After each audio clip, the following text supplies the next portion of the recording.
ఓం శాంతి. అందరికీ అంతర్జాతీయ యోగ దినోత్సవ శుభాకాంక్షలు. గీతా జ్ఞానదాత ఆ భగవానుడు యోగ దినోత్సవం సందర్భంగా యోగం యొక్క ప్రాధాన్యత కేవలం భౌతిక యోగంతోనే కాకుండా ఆత్మిక యోగం యొక్క ప్రాధాన్యత గురించి ఈ సంవత్సరం ఎలా అనుభూతి చేయాలి స్పష్టంగా తెలియజేస్తున్నాడు. యోగా అనే పదం యొక్క పరమార్థం సంబంధం.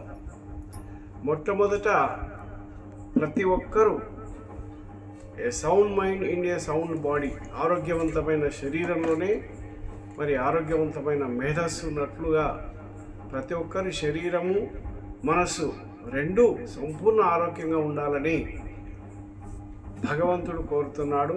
ప్రతి ఒక్కరి కర్తవ్యం కూడా అదే. దాని కొరకు ఆరోగ్యంగా ఉండాలంటే ప్రతి ఒక్కరు కనీసం ఒక అరగంట ఫ్లెక్సిబుల్ ఎక్సర్సైజ్, అంటే శరీరంలోని పాదాల నుంచి తల వరకు కనీసం ఒక అరగంట అనేక రకాలైన భంగిమలో మనము శరీరం యొక్క అవయవాలను కదిలించేదాన్ని ఫ్లెక్సిబుల్ ఎక్సర్సైజ్ అంటారు. ఇది మామూలుగా రకరకాలైన స్థితులను మనం టీవీలో చూస్తూ కానీ ఒకసారి ప్రాక్టీస్ చేసి కానీ చేయొచ్చు. ఇక మిగతా ఒక 15 నిమిషాలు సూర్య నమస్కారాలు. ఈ సూర్య నమస్కారాలలో కనీసం 12 ఆసనాలు వస్తాయి. ఫ్లెక్సిబుల్ ఎక్సర్సైజ్ చేసినా చేయకున్నా కానీ కనీసం సూర్య నమస్కారాలు మనం చేయవలసి వస్తుంది. ఈ సూర్య నమస్కారాల్లో 12 ఆసనాల్లో మొట్టమొదట ఒకటి ప్రణామాసన్, ఊర్ధ్వహస్తాసన్, పాదహస్తాసన్, అశ్వ సంచలనాసన్, పర్వతాసన్, అష్టాంగ యోగాసన్, భుజంగాసన్, పర్వతాసన్, తిరిగి అశ్వ సంచలనాసన్, పాదహస్తం, తర్వాత ఊర్ధ్వహస్తాసనంతో తిరిగి ప్రణామాసనంతో 12 ఆసనాలు సంపూర్ణంగా శరీరాన్ని ఒక విధంగా సంపూర్ణ సమర్పణ స్థితిలో సూర్యునికి సూర్యుని యొక్క భగవానునికి నమస్కార స్థితితో పాటు ఒక చక్కటి ఎక్సర్సైజ్ జరుగుతుంది. మరి ఈ 2 ఎక్సర్సైజ్తో పాటు అయిన తర్వాత మనం చేయవలసిన అతి ముఖ్యమైనది, శరీరం ఎంత గొప్పగా ఎంత ఆరోగ్యంగా ఉన్నా మనసు ఏకాగ్రత లేకపోతే జీవితం వృధా. ఏ విధంగా అయితే మనము సర్వశాస్త్రాలు విన్నా కానీ ఏ విధంగా అయితే నది దాటడానికి ఈత అనేది అవసరం, ఎన్ని శాస్త్రాలు విన్నా ఈత అనే శాస్త్రం లేకపోతే వారి జీవితం వృధా అయినట్లుగా మనము ఎంత యోగాభ్యాసాల్లో యోగాసనాలు తప్పనిసరిగా చేయాలి శరీరం కొరకు. కానీ యోగాసనంతో పాటు మెడిటేషన్ అనే యొక్క మనస్సును స్థిరపరచుకునే యోగాభ్యాసమే అదే రాజయోగ మెడిటేషన్ అనేది తప్పనిసరిగా చేయాలి. భగవద్గీత దాత అయిన ఆ పరమాత్ముని యొక్క ముఖ్య ఉద్దేశం మరి ప్రతి ఒక్కరూ కనీసం ఒక అరగంట యోగాభ్యాసాన్ని చేయడం వల్ల మనసు స్థిరపడుతుంది, మనసు ఏకాగ్రత పడుతుందని తెలియజేస్తున్నాడు.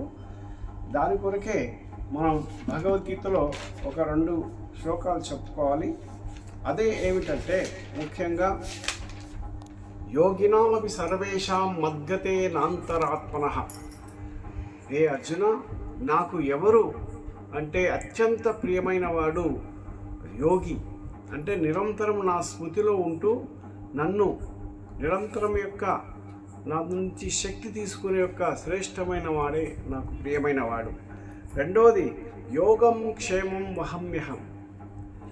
ఎవరి అయితే యోగక్షేమాలు నేను ఎవరిని చూస్తానంటే నిరంతరం నన్ను తెలుసుకొని నన్ను యథార్థంగా జ్ఞాపకం చేస్తారో స్మృతి చేస్తారో వారి యోగక్షేమం నేనే చూస్తాను. ఇక మూడవది యోగినో యజిచింతస్య. యోగి నిరంతరం యోగి సతతయుక్తానాం భజతాం ప్రీతిపూర్వకం.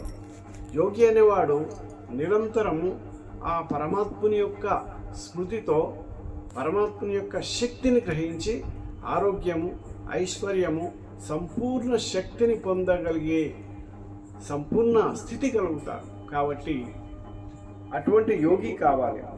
2, యోగం యుగ్మన్నదాశ్రయ. యోగి జ్ఞాని సదా ఒకే భగవంతుని ఆశ్రయిస్తాడు. కానీ భౌతికంలో ఉన్నప్పుడు మనం భౌతికంగా చాలా వ్యక్తులు ఈ కలియుగంలో ముఖ్యంగా యోగం అనేది భౌతిక సంబంధాల్లోనే చూస్తున్నాం. భౌతికంగా అంటే భార్యాపిల్లలు,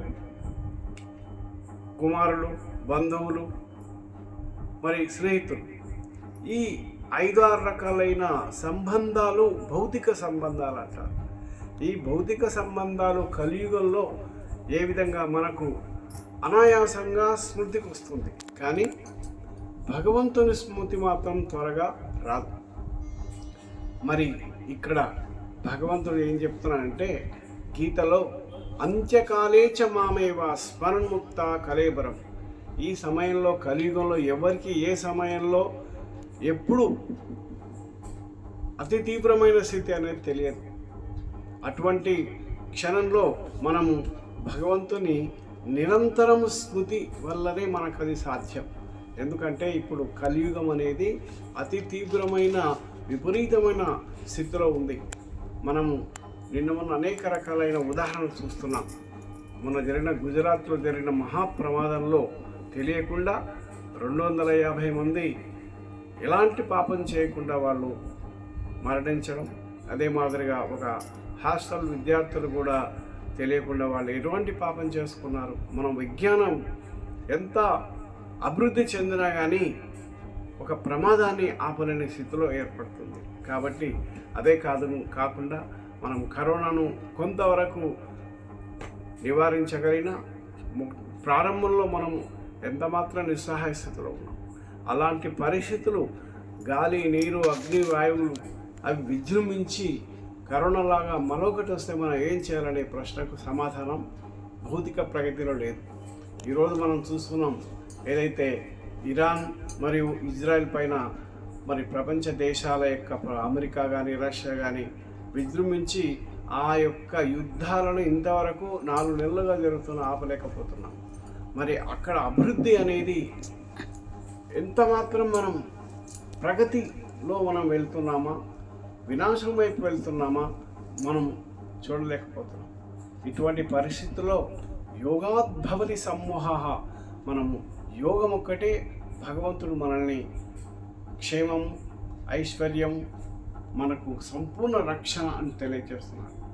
ఎందుకంటే యోగ అనే సంబంధం మనకు తెలియనప్పుడు మొట్టమొదట యోగానికి 4 ముఖ్యమైన సూత్రాలని తెలియజేస్తున్నాడు. ఆ 4 ముఖ్య సూత్రాల్లో మొట్టమొదటిది నిశ్చయం. నిశ్చయ బుద్ధి విజయంతి, సంశయ బుద్ధి వినశ్యంతి అంటారు.